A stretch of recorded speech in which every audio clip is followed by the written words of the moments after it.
Bonsoir, le flash des informations pour ce lundi 15 décembre. La ministre de l'Emploi et des Ressources humaines indique qu'elle travaille activement à résorber le retard accumulé dans le traitement des demandes de permis de travail GOP.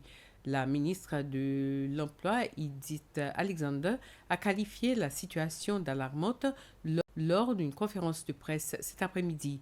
À l'heure actuelle, 457 agences ont déposé des demandes de permis de travail pour des travailleurs étrangers, tandis qu'environ 12 313 contrats sont encore en attente de certification.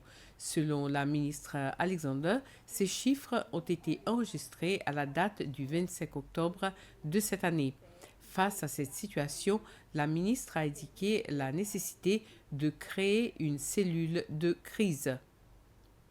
L'Assemblée nationale a approuvé à l'unanimité l'amendement de la loi sur la cybercriminalité et les autres crimes numériques associés. Depuis la matinée, les députés examinaient ce texte présenté par le vice-président Sébastien Pillet. Les Seychelles disposent déjà d'une loi encadrant les crimes numériques adoptée en 2021. Toutefois, ces amendements visent à renforcer le cadre légal existant afin de mieux répondre à l'évolution rapide des crimes commis via l'Internet.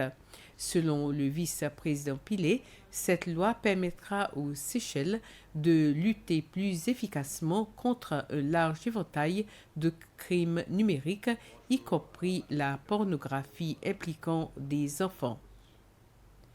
L'Assemblée nationale de la jeunesse a tenu sa dernière session pour l'année 2025 samedi dernier.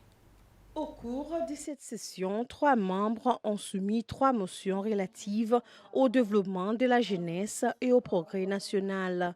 La première motion demande au gouvernement ainsi qu'aux organisations compétentes de tenir compte du développement de la jeunesse dans tous les objectifs du développement durable reliés aux polices, stratégies et programmes de jeunesse.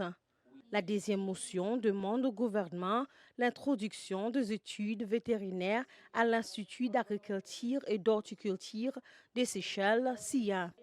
Quant à la dernière motion, elle demande au gouvernement d'analyser la faisabilité et les financements de la construction d'une école commerciale SBSC. L'Institut national pour la santé et les études sociales a procédé au scellement de 3 capsules temporelles dans le parking de l'établissement, une initiative symbolique destinée à préserver la mémoire de l'institution pour les générations futures.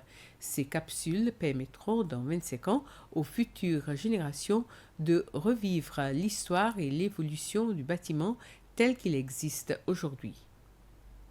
C'est le ministre de la Santé, le docteur Marvin Fanny, et la ministre des Affaires sociales, de la Famille et de l'Égalité, Pamela Charlette, qui ont mis en premier une des 3 capsules. Cette initiative s'inscrit dans le cadre des célébrations marquant le 75e anniversaire de l'existence du bâtiment de l'Institut. Les 3 capsules temporelles, qui contiennent notamment des documents, des souvenirs et des contributions d'étudiants et d'enseignants, seront ouverts en 2050. Le directeur de l'Institut, Ibrahim Ali, a souligné l'importance de ces capsules qu'il considère comme un précieux témoignage de l'histoire, des valeurs et du parcours de l'établissement au fil des années. En 2050, quand les capsules seront retirées, cela permettra aux futures générations de voir une partie de l'histoire de ce bâtiment et de mieux comprendre les travaux qui ont été réalisés pour maintenir cette institution vivante. Ainsi termine ce flash. Merci de l'avoir suivi. Passez une soirée agréable.